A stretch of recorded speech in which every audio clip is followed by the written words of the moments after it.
The internet is full of photographers talking about the latest piece of camera gear and the next new amazing thing that apparently you need to buy in order to improve your photography. There's nothing wrong about getting excited about new pieces of gear. I do it too. But when you're just getting into the photography space, it can be confusing to know what stuff you actually need to buy, what's going to be the best long-term investment for you, and what's the fluff. I've been a photographer for the past 10 years and doing it professionally for the past 6 or so. And today I want to talk about 5 purchases that I've made that have made the biggest long-term impact on my photography career and provided me the best bang for buck. The first one is my camera bag. A solid camera bag makes all the difference, especially if it's the backpack type and you wear it a lot for walking around or hiking, that sort of thing. Having a bag that is both comfortable and functional is a game changer. In the beginning of my photography career, I had a really cheap bag that wasn't that great, and it made such a huge difference when I eventually upgraded to my Lowepro BP 450. And up until recently, I've been using that Lowepro bag for literally everything. It's never broken, nothing's ever ripped. It's been tossed around, it's been to many different countries. It's been to literally every shoot I've done in the past 4 years. Your camera bag protects your expensive photography equipment, and it's something that you use all the time. It's also one of those things where you get what you pay for. If you buy a cheap bag, it will feel cheap, the zippers will feel cheap, you won't have as many pockets or compartments, and it won't feel as comfortable on your back. Getting a nice, more expensive photography bag will last you a long time, and it'll make all the difference. Number 2, a good quality lens. Now I'm talking about the high-end lenses here. If you're starting out, these lenses can seem really insane in price. These $2,000, $3,000, $4,000 lenses.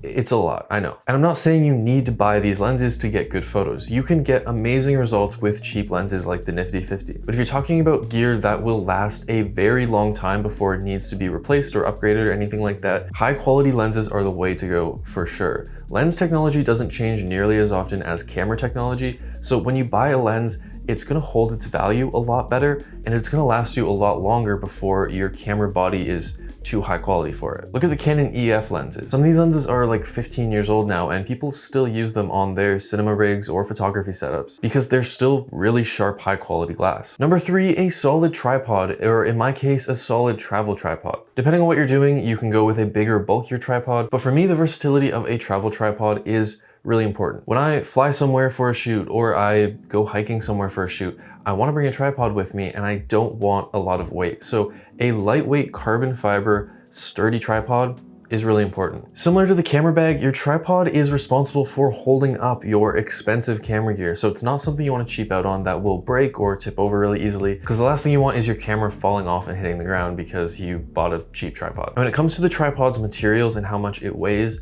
aluminum and carbon fiber are the most popular choices for material. Aluminum is going to be a lot cheaper and it's still fairly light, but carbon fiber will be much lighter and stronger. It's just also more expensive. So either one will do a good job, but if you're hiking a lot, that extra little bit of weight savings you get from going with carbon fiber definitely makes a difference over time. Number 4, you might not see this one coming, a good desk chair. You can argue whether or not this is photography equipment, but the reality is most of the time doing photography things is actually spent at my desk editing or emailing or planning. And I'm doing all of that sitting in a chair. Chairs are one of those things that's easy to cheap out on because they can get really expensive and it's just a chair, right? Well, getting a good ergonomic chair with back support and adjustability and a comfortable cushion will make a huge difference, not just in your day-to-day comfortability, but also over time, your back and shoulders and neck, and you can develop all kinds of problems from sitting at a desk and working too long. And having a chair that mitigates that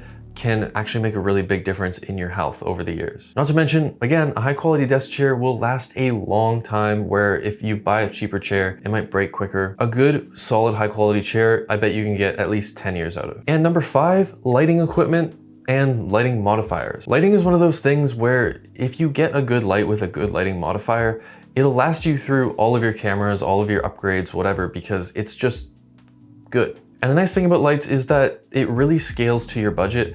I recommended these cheap $100 softbox kits for the longest time. They came with 2 fluorescent bulbs, 2 softboxes, 2 light stands, and honestly, they're not bad for the price. I actually used them for all my YouTube videos for years. Now I've upgraded to proper video lights, and with that you get some extra controls and better color accuracy and stuff like that. But I also bought a softbox and strobe kit when I was in photography school in my second year, so 4 years ago now. And they're decent, middle of the range strobes with some solid softboxes on them. and I still use those lighting modifiers and those strobes today. It's just one of those things, if you get a good one, it doesn't really get any better. So if you buy a good one from the beginning, it should last you a long time, especially stuff like lighting modifiers, which don't have electronics or batteries or anything that will break over time. And on top of that, good lighting is one of the biggest ways you can step up your photography. But that's my list. I'm gonna link all the stuff that I use in these categories down below. Of course, there's other options, but if you wanna check out specifically what I use, my Amazon affiliate links are down there.